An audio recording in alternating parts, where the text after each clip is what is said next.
tal? ¿Cómo están? Un gusto saludarlos. Empezamos la semana y la empezamos obviamente con el tema del cual todos han hablado este fin de semana.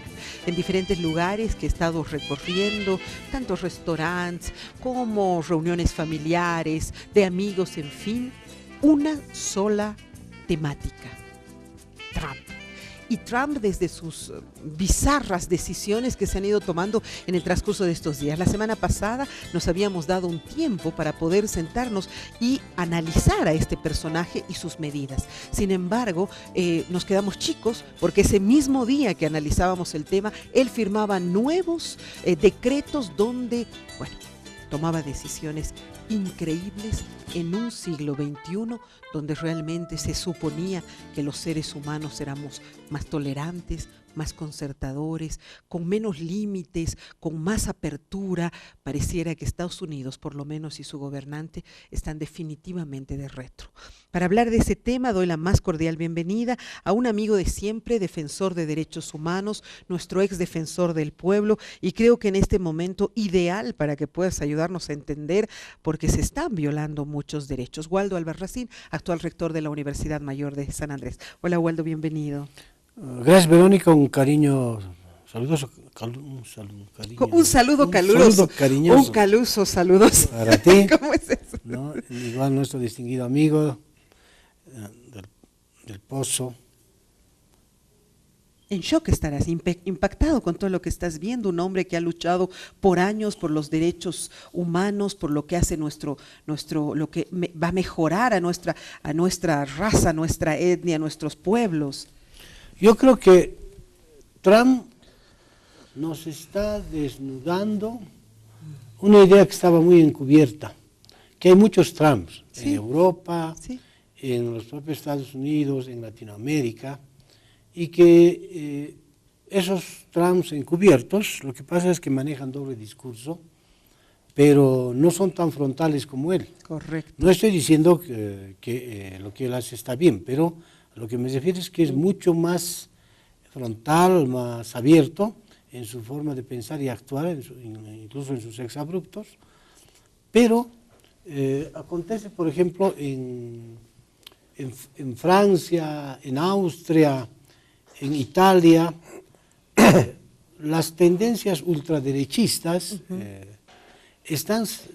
fueron sacando ganancia política hace bastante tiempo, en términos incluso de simpatía popular, sobre la base de discursos nacionalistas, pero contraponiendo o extrapolando el interés de un país con el interés de los derechos humanos. Definitivamente, es decir, sí. En concreto, le echan la culpa al migrante de un conjunto de problemas que se suscitan en sus países. En sus propios países. Hay desocupación, hay desempleo, hay problemas, hay violencia, hay delincuencia por culpa de los migrantes. Por tanto, defendemos los intereses de nuestros compatriotas y en esa medida no es de extrañar el incremento de la votación y el respaldo en las urnas de tendencias de ultraderecha en Europa. Y entonces Trump, en realidad, es el reflejo de esas tendencias. Sí, sin duda. Y en Estados Unidos no tiene por qué extrañar. Y de repente, de manera muy hipócrita, ha habido una sociedad entera que nos ha hecho creer que estamos en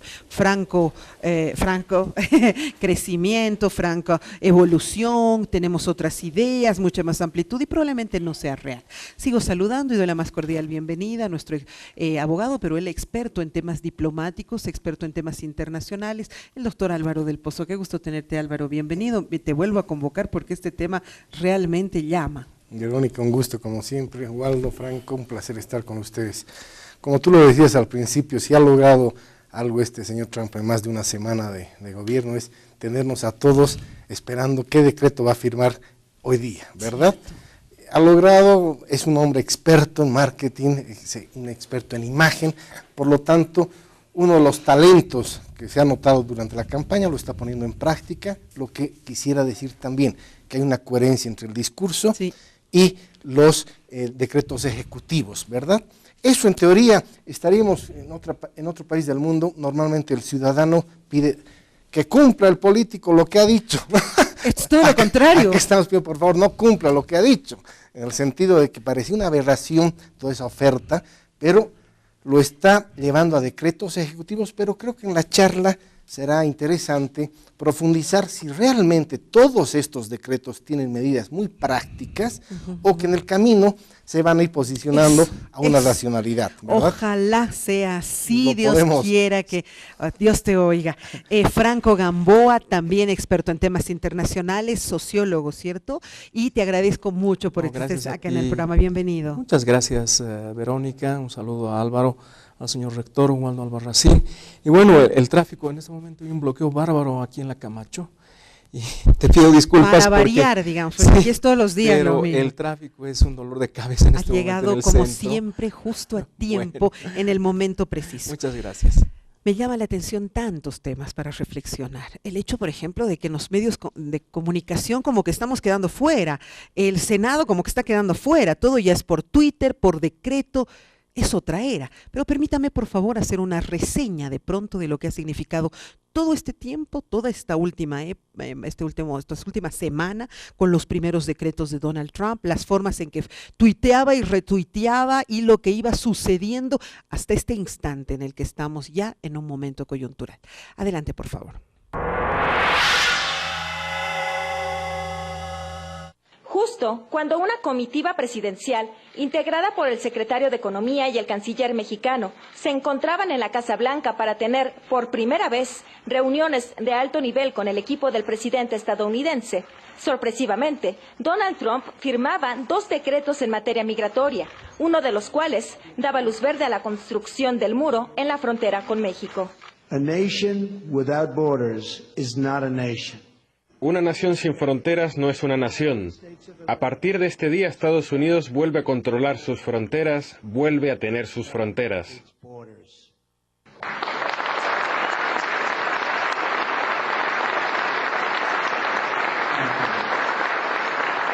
Acabo de firmar 2 órdenes ejecutivas que salvarán miles de vidas, millones de empleos y miles de millones de dólares. Tras este anuncio, políticos, activistas y ciudadanos pidieron al presidente de México que cancelara la reunión que estaba agendada para el martes 31 de enero con su homólogo estadounidense como muestra de rechazo. Después de mantenerse varias horas en silencio, Enrique Peña Nieto afirmó que las decisiones a seguir dependerían del reporte final que dieran los funcionarios que se encontraban en la Casa Blanca y rechazaba así la edificación del muro.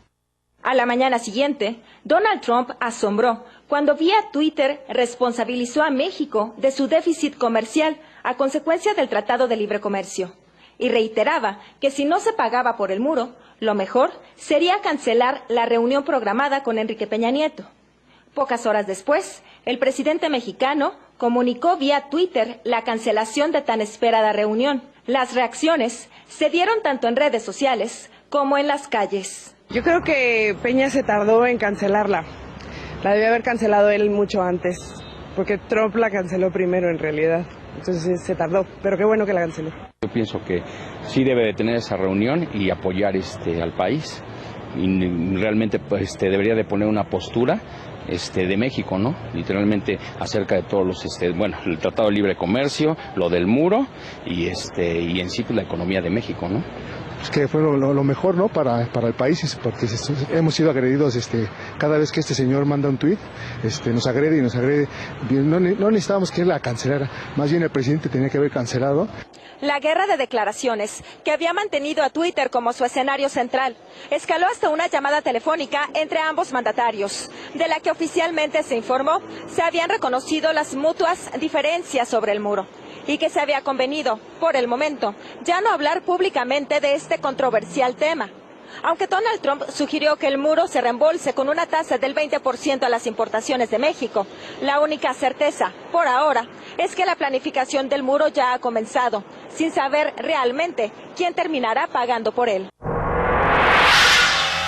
Habíamos quedado la semana pasada, justamente hasta ahí habíamos hecho un análisis de lo que se venía, pero jamás nos hubiésemos imaginado que se haga realidad otras de sus anuncios, sus propuestas electorales.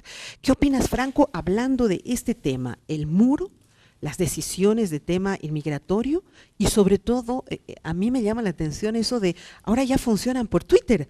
O sea, ya no tienes que hacer conferencia de prensa ni mucho menos, ya es te tuiteo, te retuiteo, ¿qué opinas? Bueno, específicamente sobre las redes sociales, es un instrumento de comunicación muy importante, es inmediato y realmente soluciona los problemas de información justamente de manera inmediata y en tiempo real, ¿no? Y de sesgo informativo, Entonces, ¿no? Porque claro, siempre una cadena televisiva o algo le pone un pie, un inicio exacto, y genera cierto sesgo. Esto es lo que yo quiero decir, lo escuchan. Exacto, y las fuentes de información original y las más autorizadas, un presidente, un ministro, un vocero de gobierno, tienen sus cuentas de Twitter y pueden hacerlo efectivamente más creíble todo el proceso de información. Muchas veces las cadenas no solo distorsionan, sino al mismo tiempo prácticamente ocultan muchas fuentes de información. Entonces, en este caso yo creo que es un instrumento, pero claro, nos sorprende a la medida en que los grandes actores, los grandes líderes del contexto internacional y mundial están directamente tomando posición, directamente opinando, directamente asumiendo una serie de circunstancias muy dramáticas. Y específicamente sobre el caso de Trump, bueno, a mí lo que más me ha preocupado, primero son dos aspectos, ¿no? Lo que es en alguna medida este regreso ultranacionalista proteccionista en los Estados Unidos, muestra una violación del derecho migratorio. Bueno, yo he revisado el derecho internacional y todos los acuerdos a los que los países con Naciones Unidas se han comprometido es justamente hacer todo lo contrario a lo que está haciendo Trump, ¿no?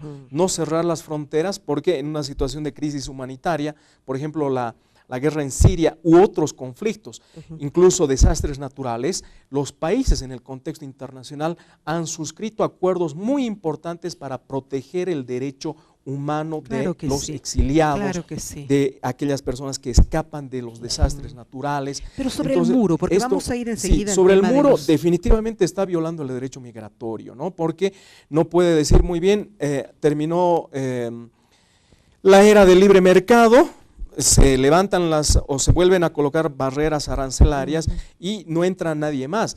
¿Qué es lo que sucedería en términos de una hecatombe humanitaria?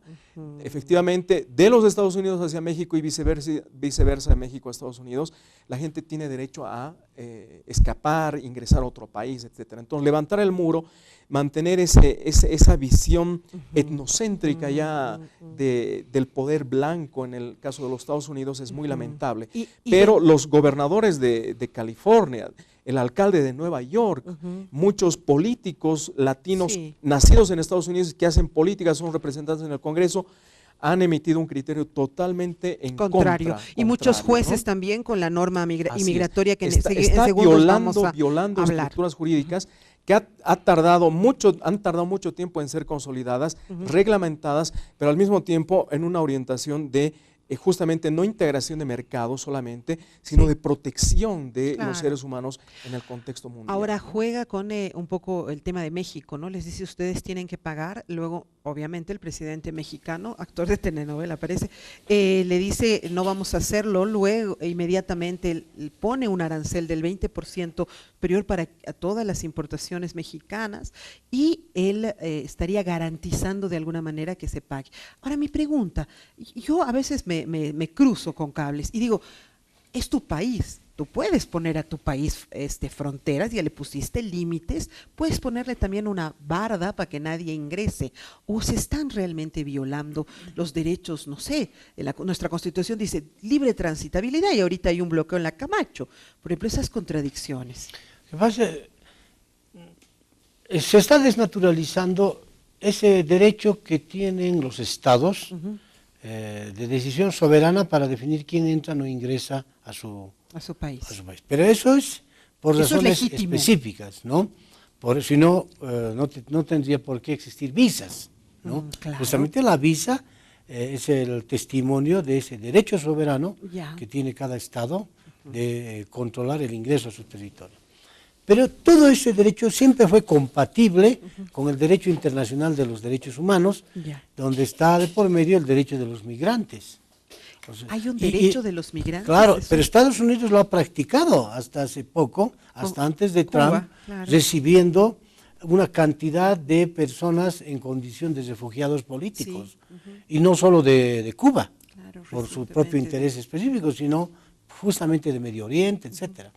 Entonces Trump se está colisionando con el Estado de Derecho. Trump está colisionando con el derecho internacional tanto el derecho internacional humanitario como el derecho internacional de los derechos humanos. El problema está en que muchas veces nosotros analizamos el mundo de los migrantes latinos solamente en Estados Unidos como si fuera un bloque homogéneo. Y ese también no es así. Si no, no tendría por qué haber ganado. Por lo que les digo, no es lo mismo el ciudadano que migró ya sea de México, de Bolivia o de Colombia a Estados Unidos, que en la década del 70, por ejemplo, que hizo familia que tiene hasta nietos ya norteamericanos. Esa persona no piensa lo mismo que el que ha llegado a Estados Unidos hace 2 años y que todavía es hindú, pero no porque nació en la India, sino por indocumentado, ¿me entiendes? Entonces, ese bloque grande de permanentes migrantes de Latinoamérica no tiene similar decisión que el otro, que estoy casi seguro que muchos de los que han llegado a Estados Unidos en la década del 70 han votado por Trump. Claro que sí, claro que Entonces, Trump no es tan marciano. Si bien fustigamos, y creo que es correcto y es digno hoy día ponerte al frente de Trump, ¿no? Por un principio elemental de dignidad, pero a lo que quiero referirme es que hay mucha gente hipócrita que maneja un discurso, pero que en el fondo ha terminado apoyando a Trump. Entonces él está tan seguro de eso que por ello es que está llevando a la práctica su oferta electoral. Sí, claro que sí. Y también puede ser que hayan voces cantantes que estén molestas con relación a todos sus decretos, indignadas, haciendo, no sé, gala de estos derechos. Sin embargo, en el fondo, pareciera que, como él mismo les ha contestado de manera un poquito grotesca, ¿y por qué no han ido a votar? ¿Y por quién han votado ellos? Porque es sorprendente que haya tenido una votación tan significativa. La misma consulta, desde la diplomacia, desde el derecho internacional, ¿qué es lo que estamos viendo en este instante? Bueno, a ver, Verónica, si me permites hacer un repaso de estos primeros decretos. Obviamente tú mencionabas, una de sus primeras medidas fue el muro, ¿verdad? Ha ido acompañado de otros decretos como la restricción a los visados de 7 países del norte de África y Medio Oriente. Vamos a hablar, Después también las ciudades santuarios que existen en Estados Unidos que reciben fondos para el tema de migración, pero que están obligados a cooperar con las autoridades federales a la hora de buscar información de indocumentados. Ya se han levantado varias ciudades, etc. El muro en concreto, bien decía, antes de particularizar lo del muro México, bien decía Waldo, la arquitectura internacional a partir de 1948, con la Declaración Universal de los Derechos Humanos, el 50, el tema de refugiados, etcétera, etcétera, han venido construyendo, por supuesto, una arquitectura de protección a las personas y la mayoría del mundo civilizado es parte de ese conglomerado. Pero bien, decías tú que es posible que una decisión de orden interno esté avalada justamente por el aspecto de la soberanía, plena, exclusiva, tatita, ¿no? Entonces, este señor ha decidido anunciar la construcción de un muro. Yo todavía tengo mis dudas. ¿No? Hay una parte que hay un muro ya, hay otra parte de cerca de 500 kilómetros que es imposible construir muro. Que hay muros naturales. Hay muros naturales, exactamente. Por lo tanto, la medida ha sido el muro, pero yo creo que más ha sido como un golpe de efecto hacia su relación con México.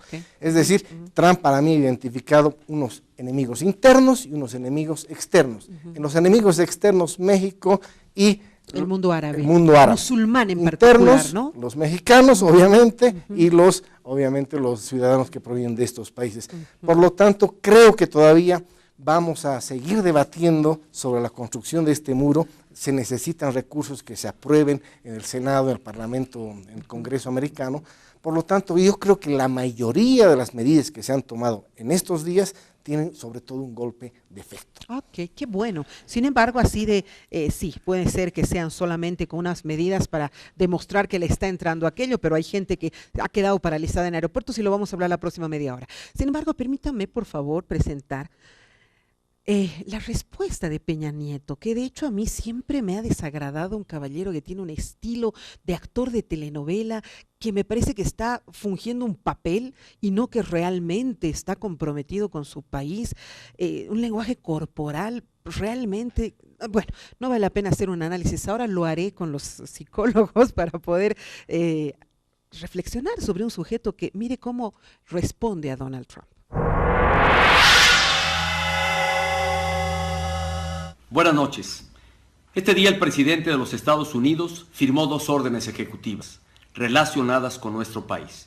Una para implementar medidas migratorias y otra para extender el muro en la frontera. En respuesta, he ordenado que la Secretaría de Relaciones Exteriores refuerce las medidas de protección a nuestros connacionales.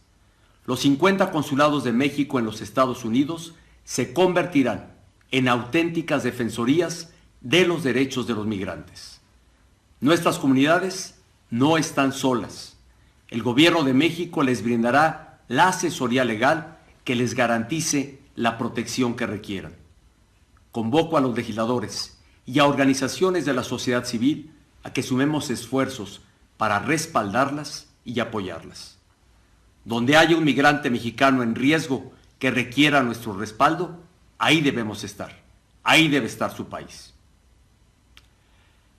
Lamento y repruebo la decisión de Estados Unidos de continuar la construcción de un muro que desde hace años, lejos de unirnos, nos divide.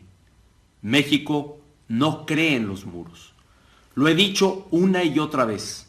México no pagará ningún muro. Estas órdenes ejecutivas también ocurren en un momento en que nuestro país está iniciando pláticas para negociar las nuevas reglas de cooperación, comercio, inversión, seguridad y migración en la región de Norteamérica. Esta negociación es muy importante para la fortaleza, certidumbre y futuro de nuestra economía y de nuestra sociedad. Como presidente de la República, asumo plenamente la responsabilidad de defender y cuidar los intereses de México y los mexicanos. Es mi deber encarar los problemas y enfrentar los desafíos. Con base en el reporte final de los funcionarios mexicanos que en este momento se encuentran en Washington y previa consulta con la representación de la Cámara de Senadores y de la Conferencia Nacional de Gobernadores, habré de tomar decisiones sobre los siguientes pasos a seguir. México ofrece y exige respeto, como la nación plenamente soberana que somos. México refrenda su amistad con el pueblo de los Estados Unidos y su voluntad para llegar a acuerdos con su gobierno. Acuerdos que sean en favor de México y los mexicanos. Muchas gracias. La verdad es que me duele ver, ¿no? Un representante, es como cuando veíamos el apartheid, ¿no? O sea, un gringo representando al África, a Sudáfrica, ¿no? Y este es un caballero que yo no veo que realmente tenga una representación real a un país como México con otros pueblos, ¿no? Y más triste todavía, una respuesta tan tibia, como decía Álvaro, tan sumisa, tan obsecuente, nada de confrontación, pero no solo eso, sino que al día siguiente el señor Trump suspendió la reunión y sí hablaron por teléfono, pero ya la suspendió. Él todavía deja como a ver, vamos a conversar con él. Es muy triste escuchar esta falta de representación de nuestros gobiernos latinoamericanos con su pueblo. ¿Qué opinas, Waldo? Lo que pasa es que el presidente mexicano en este momento no representa los intereses del pueblo mexicano. Definitivamente no. Tiene una tremenda deuda pendiente con el tema de los derechos humanos. Su actuación como gobernante en las investigaciones del asesinato de los estudiantes en Ayotzinapa es prácticamente cómplice de estos hechos. Debe ser uno de los presidentes más impopulares de Latinoamérica. Por tanto, él ha perdido la solvencia moral para confrontar a Trump, ¿seguro? Sabiendo quién es Trump. O sea, no tiene el perfil para ponerse de antagonista de claro Trump. Que sí. Y eso. Dos, que su actitud tibia no es casual. Por un lado, está este antecedente que mencionaba, pero el otro es que también él representa muchos intereses comerciales y yo creo que hay un sector empresarial mexicano que también está ejerciendo presión o está dando las líneas. Por tanto, la actitud de él, como está absolutamente distanciada del pueblo mexicano, de aquellos que migran porque buscan mejores condiciones de vida, ¿no es cierto? El pueblo, hay un país, si hay un país tremendamente asimétrico en Latinoamérica es México, porque así como tienes grandes trusts, como grandes capitalistas, ¿no?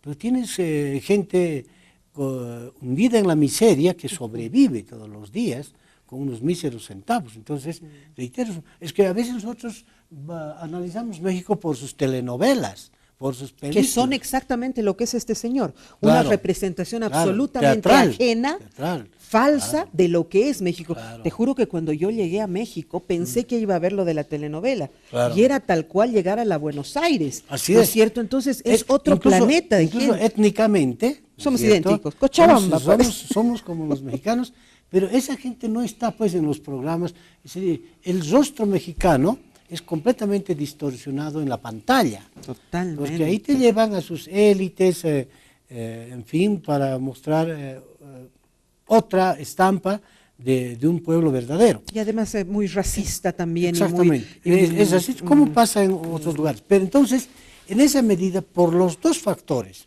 Primero, reitero, porque él es cómplice, y ojalá que no sea coautor, pero por lo menos cómplice de tremendas violaciones a los derechos humanos en México. Y segundo, porque en el plano político económico, él representa intereses más bien de las élites mexicanas. Y ahí se justifica o se entiende la razón por la que, si bien dijo ya no voy, pero después de que Trump le dijo no, hasta en eso falló. Claro que sí, por eso es que también el pueblo mexicano, en la anterior nota que vimos, decía, se demoró demasiado, porque al final quien nos dijo ya no, nos reunimos fue desgraciadamente, y todo por Twitter, insisto, los medios estamos quedando para afuera. ¿Tu punto de vista? Pues más o menos en la misma línea, un poco para contextualizar exactamente ¿Ya? esos momentos. Primero hacer una pequeña referencia, que más allá que todos han destacado, y Franco lo decía claramente, las redes, los medios obviamente hoy son un gran beneficio de comunicación directa, ¿verdad? Sin embargo, hay dos aspectos del quehacer gubernamental que nunca deberían tratarse vía Twitter. Yo creo que es la defensa y las relaciones exteriores, porque son temas muy delicados. Y hemos sido testigos la anterior semana de ver el trato de un tema internacional entre dos países vía Twitter. Tú decías, muy bien, va a haber la reunión el 31 de enero, etcétera, etcétera, y va a ser mañana la reunión, si es que no me equivoco, mañana 31. No, pero ya se suspendió. Claro, se suspendió a raíz de que el presidente Trump insistió en que México iba a pagar el muro. Claro que sí. En el último segundo, después de esa declaración tibia del presidente Peña Nieto, el que suspendió la reunión técnicamente fue Peña Nieto. Luego, Trump dijo, hemos suspendido la reunión y acordaron que este tema no se vuelva a tocar vía Twitter. Por lo tanto... Hablaron por teléfono durante una hora, ¿cierto? Exactamente. Y como decía acá Waldo, el empresariado. Slim ha dado una conferencia de prensa, usted es el empresario más importante de México, está entre los 5 más ricos del mundo. Oh, sí, sí, lo vi. Ha generado un apoyo empresarial a las políticas que ha tomado de último momento Peña Nieto. Por lo tanto, hay una coincidencia que hay una élite política que está, de alguna manera, generando un colchón de apoyo al presidente Peña Nieto.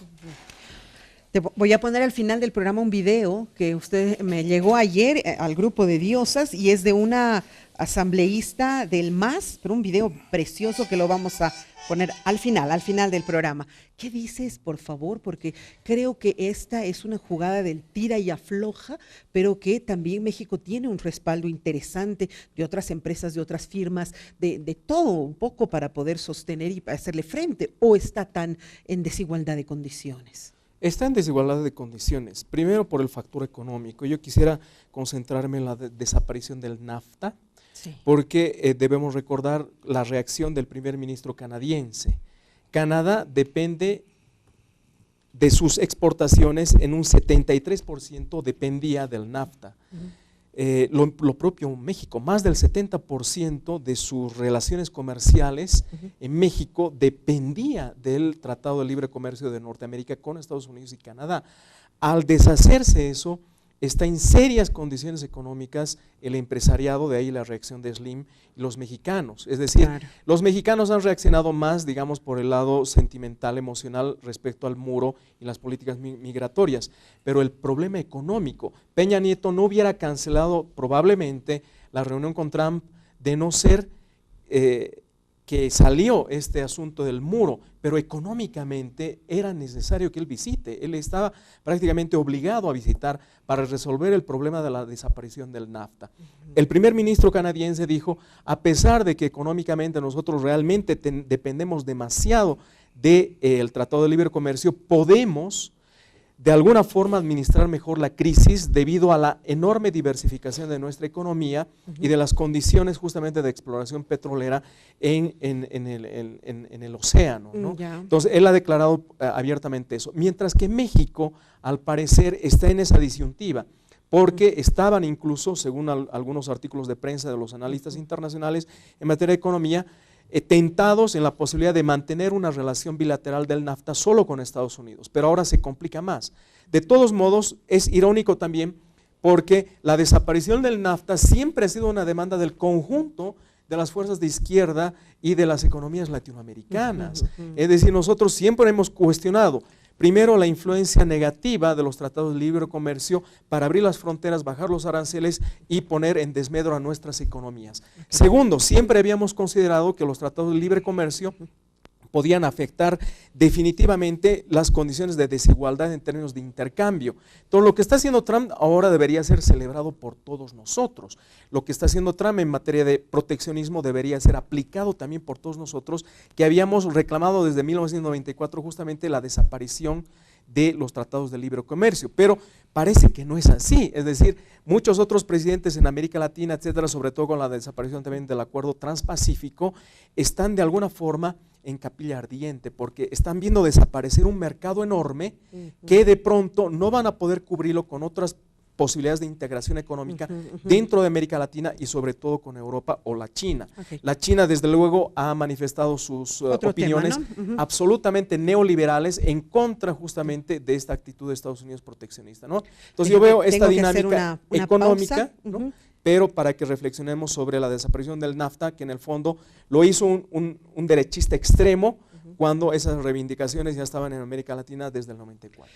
Muchísimas gracias. Permítame hacer una muy breve pausa. Enseguida regresamos. Vamos a luego, la próxima media hora, hablar de lo que se ha suscitado en los aeropuertos de muchas partes del mundo, con gente varada ahí que no podría volver a ingresar a los Estados Unidos. Ya volvemos.